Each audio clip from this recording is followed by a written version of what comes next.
Good morning. I am State Senator Randolph Bracy, and it's my pleasure to put forward this bill. After the incident with young Kaya Roll, I immediately started to craft language to put in a minimum age for arrest, and so this bill has been a work in progress. I sought the counsel of State Attorney Aramis Ayala on this bill, and so I'm glad to put forth this bill today. As I said, I am proud to have filed Senate Bill 578, which will allow Florida to join the 23 states that have established a minimum age of arrest. Texas, Louisiana, Arizona, and Mississippi currently stand ahead of Florida in recognizing that arresting a 6-year-old child is not an appropriate response to childhood behavior. When I read of the arrest of 6-year-old Kaya Roll here in Orlando, I was shocked and dismayed to learn that no existing Florida law precluded this counterproductive response to normal childhood behavior.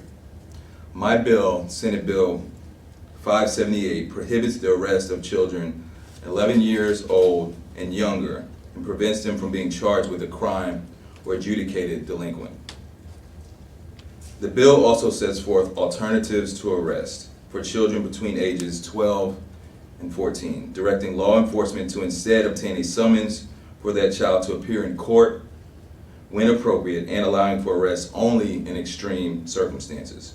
For instance, such an arrest would be permissible when, number one, law enforcement has probable cause to believe it's necessary to prevent seriously bodily harm or injury, or if that child has escaped from a residential commitment, or if that child has failed to appear in court after being properly noticed. Senate Bill 578 provides for the arrest of minors 15 years and above pursuant to a court order for the commission of a felony, for violation of probation, for an escape from commitment, and for failing to appear in court after being properly noticed.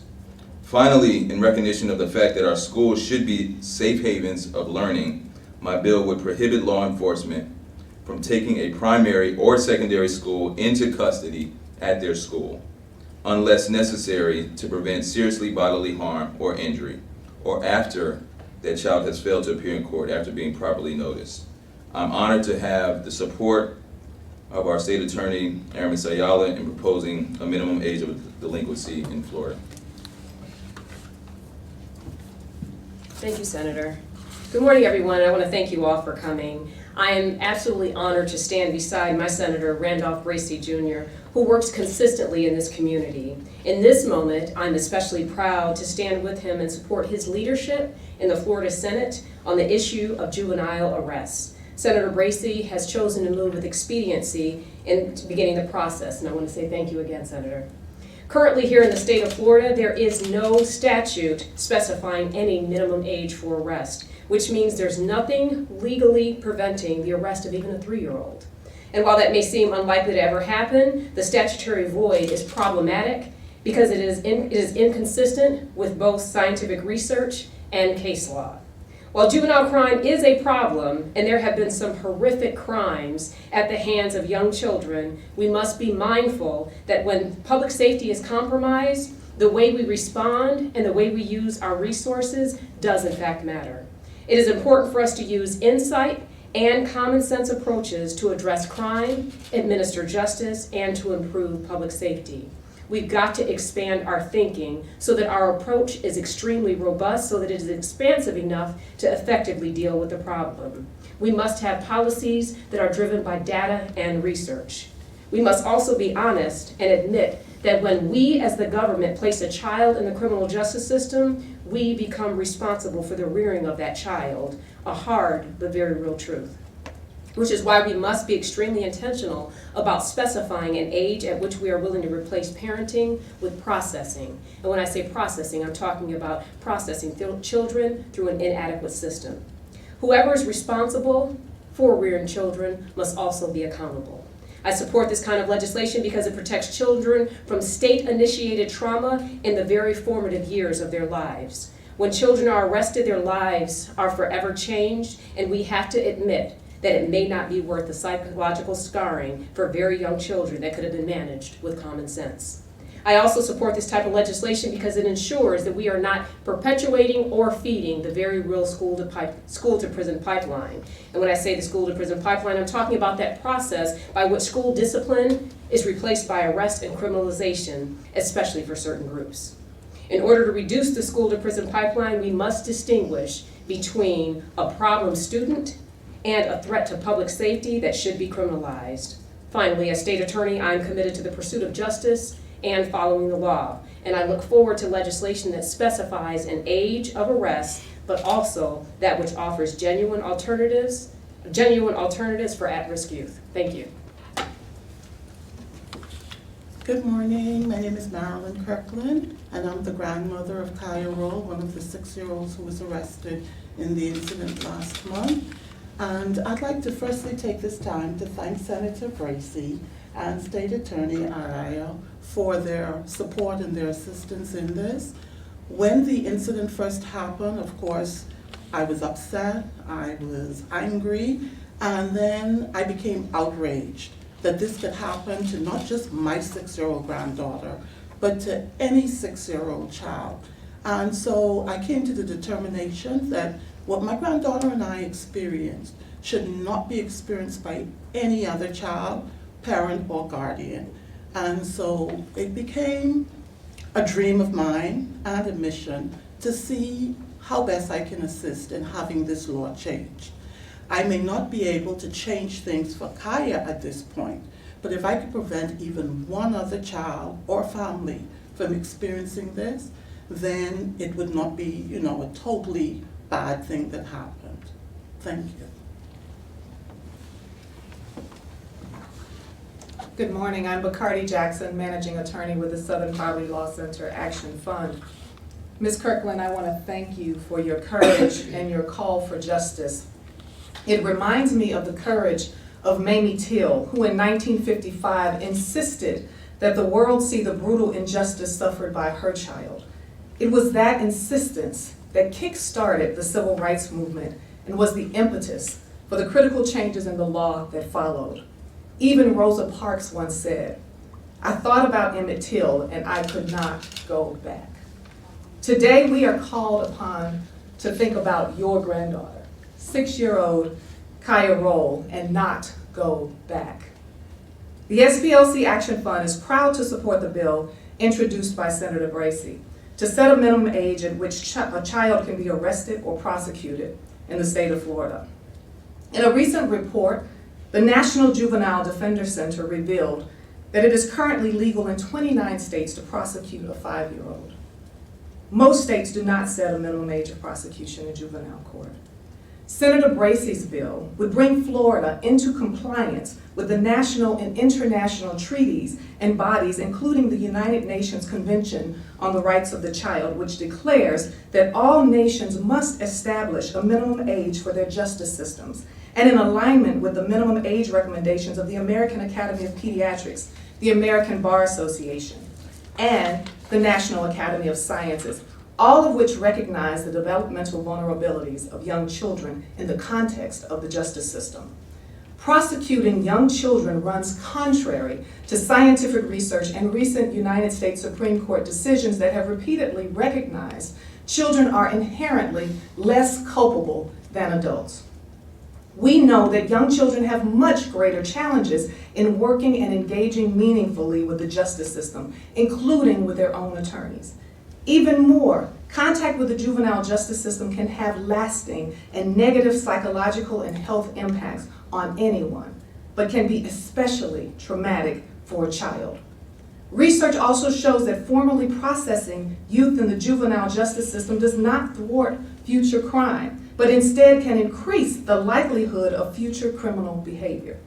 Many children who experience early justice system contact have histories of early age maltreatment, trauma, learning problems, or other underlying and unaddressed behavioral and environmental conditions.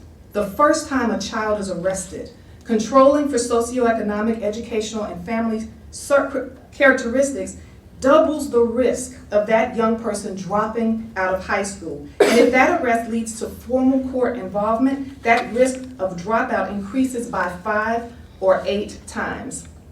Additionally, we know that the increased police presence in schools can make some children less safe. Police disproportionately arrest children of color and children with disabilities. Recent federal data shows that Black students represent approximately 15% of the nationwide student enrollment at public schools, but were a third of all students referred to law enforcement or arrested at school during the 2015-16 school year, a disparity that increased since 2013-14 school year. In Miami-Dade County, for example, Black youth represent just over 20% of the student population, but over half of all arrests in the 2015-16 school year.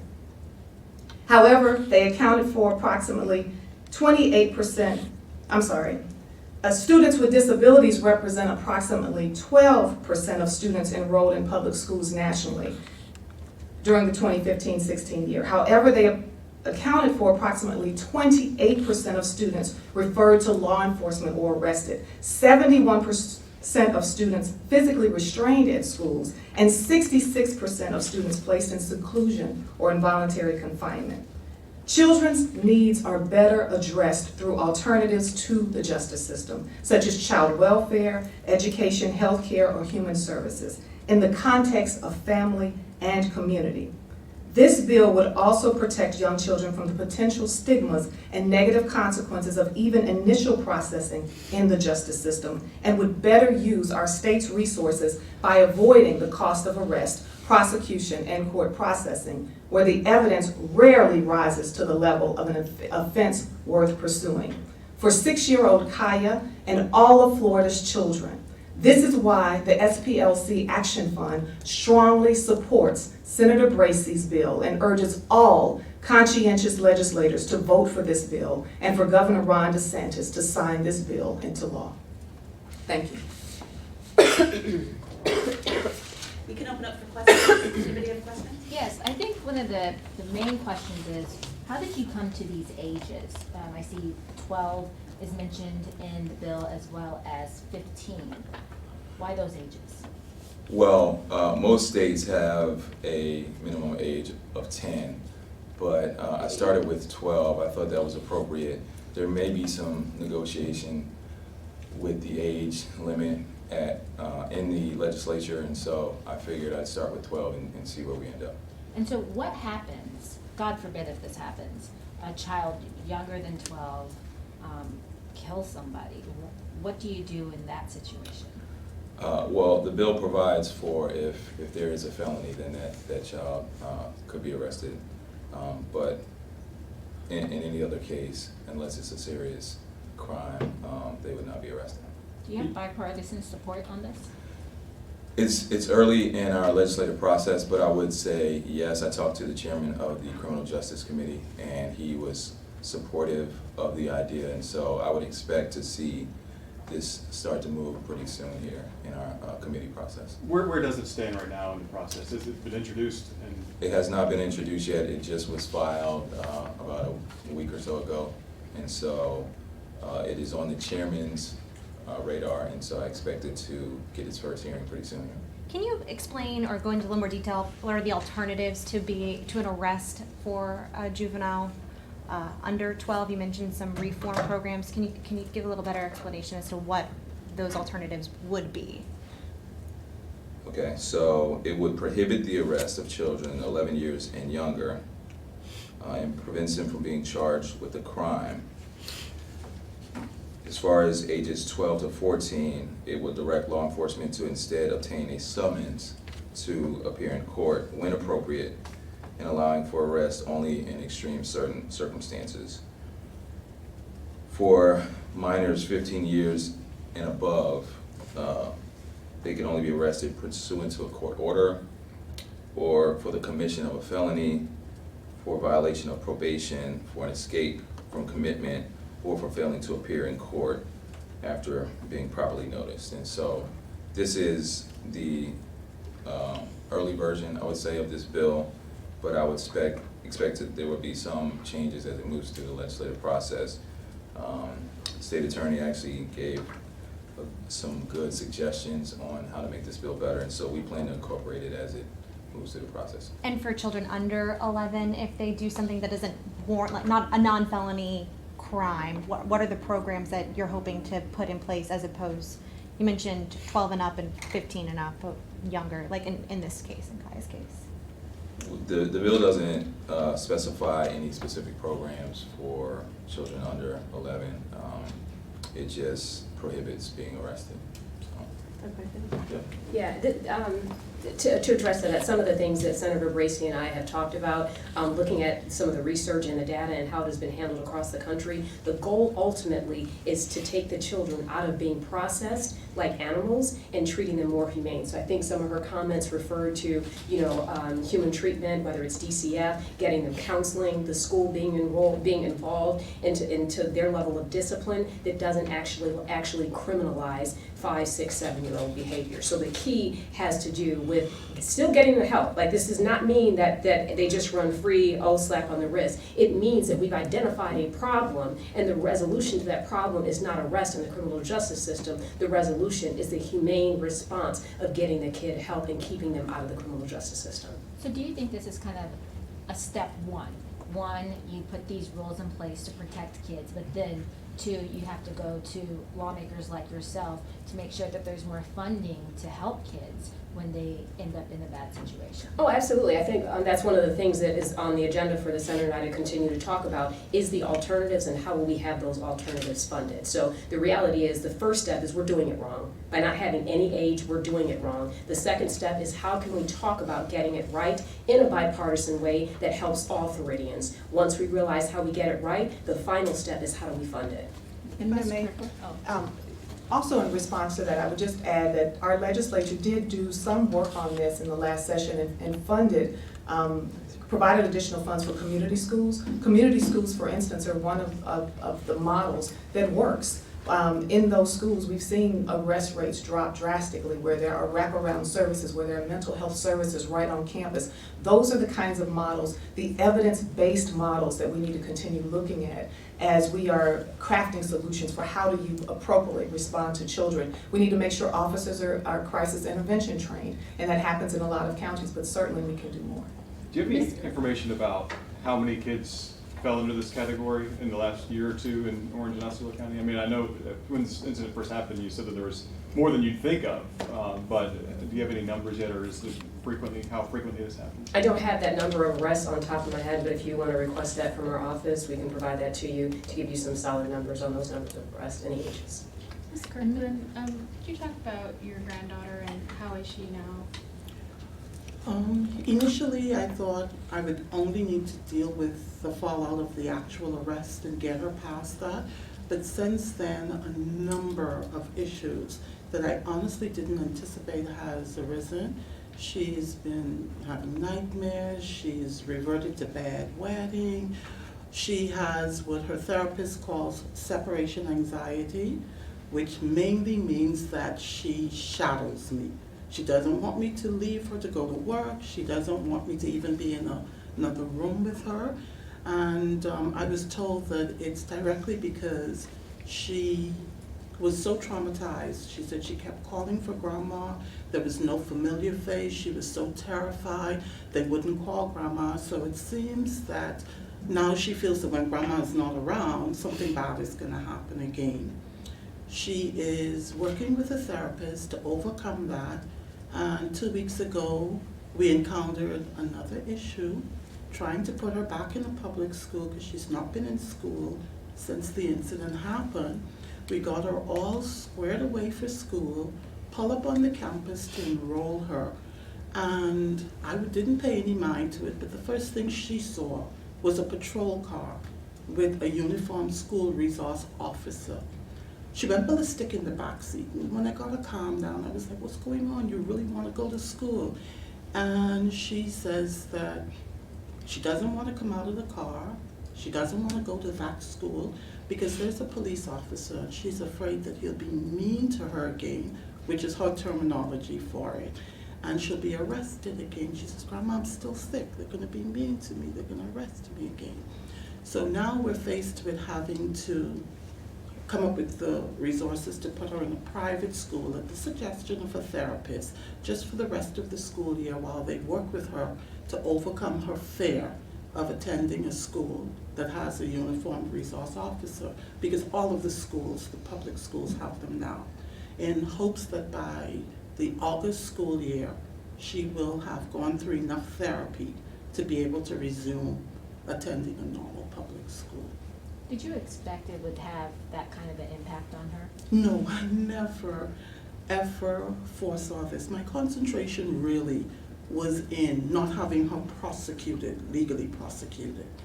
And once we had gotten that gotten that dealt with, thank you very much to State Attorney Ayala, I figured that we just need to deal with her personal trauma of the incident. I really didn't expect all of the mental, emotional, financial fallout that we have been going through. And having been on the ground floor of it, it became my drive to not see any other family go through this, because you can't begin to imagine the depths of which you go through after an incident like this. And I would truly not want to see another child or their family go through what we've been through. And Senator Bracy, in his outrage, he was able to see how he could make a difference when maybe Kai and I couldn't make that difference. And again, thank you to Senator Bracy for, he took that driver's seat, and he's gonna make it happen for her. So we've been joking about it, that Kai is now gonna have a new law, so we're gonna have a Kaya's law, and she likes that thought. But whether it's named Kaya's law or not, I'm gonna feel really good, and she's gonna feel really good, and I'm sure there are gonna be a lot of relieved parents out there when this law is changed. And I hope that it will be changed. Have you talked to other parents who've gone through this? Actually, no, because on my job, in my social network, nobody's ever heard of it before.